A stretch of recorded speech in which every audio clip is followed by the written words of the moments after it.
Good morning students. आज हम लोग क्लास 11th की हिंदी में सबसे खतरनाक कविता के दूसरे भाग का अध्ययन करेंगे।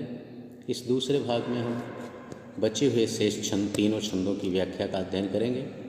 तो आइए हम देखते हैं उसके आगे, जिस पार्ट हम फर्स्ट में पढ़ चुके थे उसके आगे की व्याख्या। सबसे खतरनाक वह रात होती है जो जिंदा रूह के आसमानों पर ढलती है, जिसमें सिर्फ उल्लू बोलते और हुआ हुआ करते गीदड़ हमेशा के अंधेरे बंद दरवाज़ों चौगाठों पर चिपक जाते हैं। कवि कह रहा है कि वह रात सबसे खतरनाक होती है जो जिंदा रूह के आसमानों पर ढलती है। जिंदा माने जीवित, रूह माने आत्मा।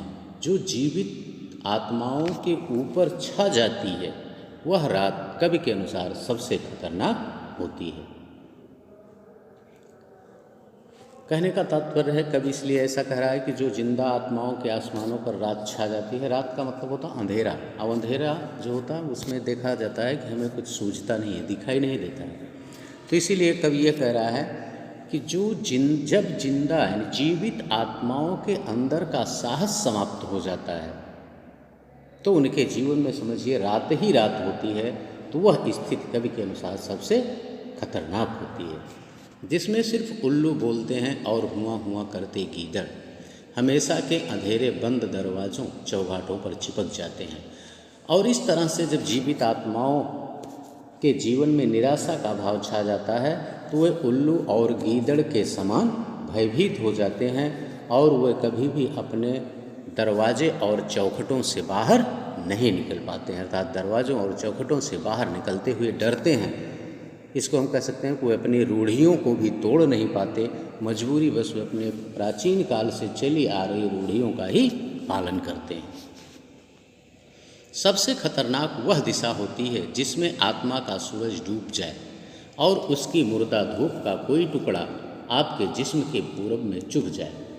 देखिए, कवि कह रहा है कि सबसे खतरनाक वह दिशा होती है जिसमें आत्मा का सूरज डूब जाता है। आत्मा के सूरज के डूबने का मतलब है जब आत्मा का जोश, उत्साह शांत हो जाता है।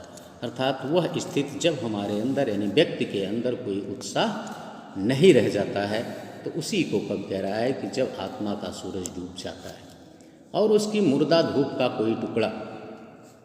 मुर्दा धूप इसलिए कहा गया है कि जब सूरज डूब जाएगा तो धूप निकलेगी ही नहीं। तो इसीलिए कह रहा है कि और उस धूप का जो प्रभावहीन धूप का कोई टुकड़ा आपके जिस्म में चुभ करके, अर्थात आपके हृदय में चुभ कर आपको बार बार कष्ट देता है। क्योंकि जो निराश व्यक्ति होता है, हतोत्साहित या भयभीत व्यक्ति जो होता है, वह अन्य लोगों को अपनी परिस्थितियों को देखकर पीड़ित होता है, दुखी होता है। तो वही कह रहा है कि उसकी मुर्दा धूप का एक टुकड़ा जब आपके हृदय में चुभता है तो वह आपको कष्ट देता रहता है, पीड़ित करता रहता है। तो यह स्थिति सबसे खतरनाक होती है। मेहनत की लूट सबसे खतरनाक नहीं होती, पुलिस की मार सबसे खतरनाक नहीं होती, गद्दारी लोभ की मुट्ठी सबसे खतरनाक नहीं होती। इन पंक्तियों को हम ऊपर भी पढ़ चुके हैं। देखिए, कवि कह रहा है कि मेहनत की लूट तो खतरनाक होती है लेकिन वह सबसे अधिक खतरनाक नहीं होती है, क्योंकि इससे भी अधिक खतरनाक परिस्थितियां हैं, जैसा कि कवि ने इस दूसरे पार्ट में ऊपर और पहले पार्ट में भी बताया है। पुलिस की मार सबसे खतरनाक नहीं होती। कवि कह रहा है कि पुलिस की मार खतरनाक तो होती है लेकिन वह भी सबसे अधिक खतरनाक नहीं होती। गद्दारी लोभ की मुट्ठी सबसे खतरनाक नहीं होती। लोभ के कारण अपने देश के प्रति गद्दारी करना तो खतरनाक होता है लेकिन उससे भी अत्यधिक खतरनाक परिस्थितियां हैं, इसलिए यह स्थिति भी सबसे अधिक खतरनाक नहीं होती। ओके बच्चों, तो हम देखते हैं कि इस सबसे खतरनाक जो पास द्वारा रचित है इसकी व्याख्या हमने पढ़ ली है। नेक्स्ट वीडियो में हम इसके प्रश्नोत्तर लेकर आपके समक्ष पुनः उपस्थित होंगे। Okay, thank you.